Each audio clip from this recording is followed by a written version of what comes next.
Hi, welcome to the first edition of Do You Believe in Miracles? Yes! The United States on February 22nd, 1980 defeated the Soviet Union in what Sports Illustrated called one of the greatest sports moment of the 20th century.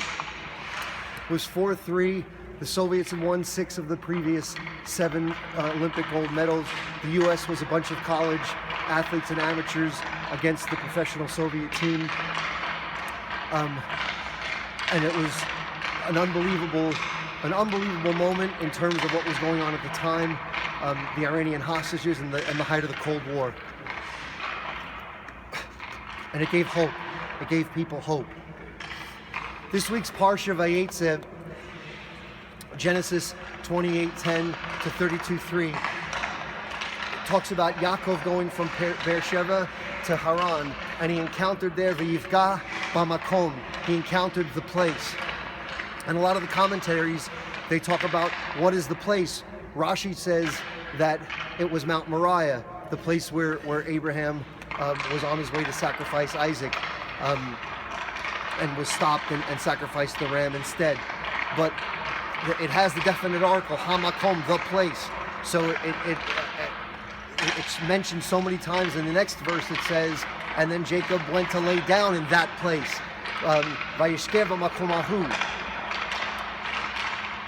What we're talking about today is this place, as we saw in that verse. It's the when Yaakov laid down, there was a dream of the ladder, and it was going from the earth to the heavens with angels going up and down. It was a miracle. There was a dream of a miracle where angels were going up and down from, and Yaakov was watching this movement. And today, in our times, where is this place where we can experience the miracle of an earthly ladder reaching the heaven? We look for it all the time. As my colleague Lucia Pizarro said, that we have to try to look for that place of miracles and godliness wherever we find ourselves.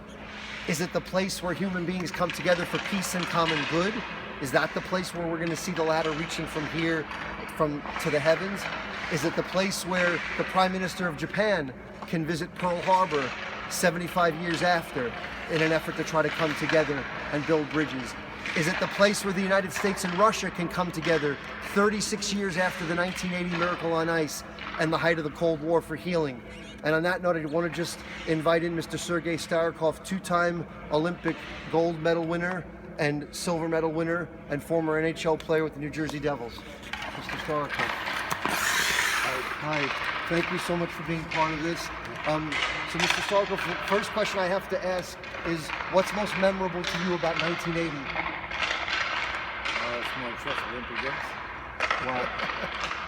And what do you remember? What do you remember most about that night and that historic night?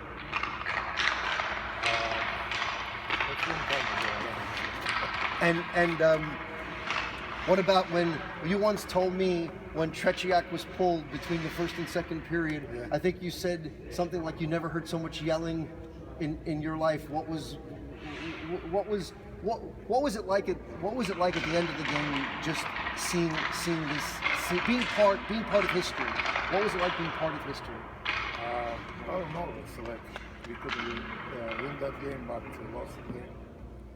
But it's sports. Everything's happened. And so, for you in modern times today, what gives you the most hope for coming together and for healing? Play hockey, use the sports. Just hockey make it like people together. Just the Russian guys playing the chill teams, American teams, that's my reach. I believe you are right. Mr. Sergei Starikov, so it's where people can come together, whether it's people of all faiths working together at a food shelter to just be kind to someone else for the sake of being kind, or whether it's Republicans and Democrats coming together now to help heal a nation, and to realize that we do not live in the divided states of America, but that we live in the same family. We're all part of the same family. There's problems, every family has problems, but God willing, we have to try to sit down, talk it through, and remember that we live in the United States of America. And do you believe in miracles? Yes. This learning is dedicated today to a refuah shlema for Rabbi Adin Steinsaltz, Ben Rifkalea, and to also a refuah shlema for Harav Ephraim Fisher Naftali Benetta, my wife's dad. And we should just, God willing, have healing for everybody that needs it. Amen, amen, amen.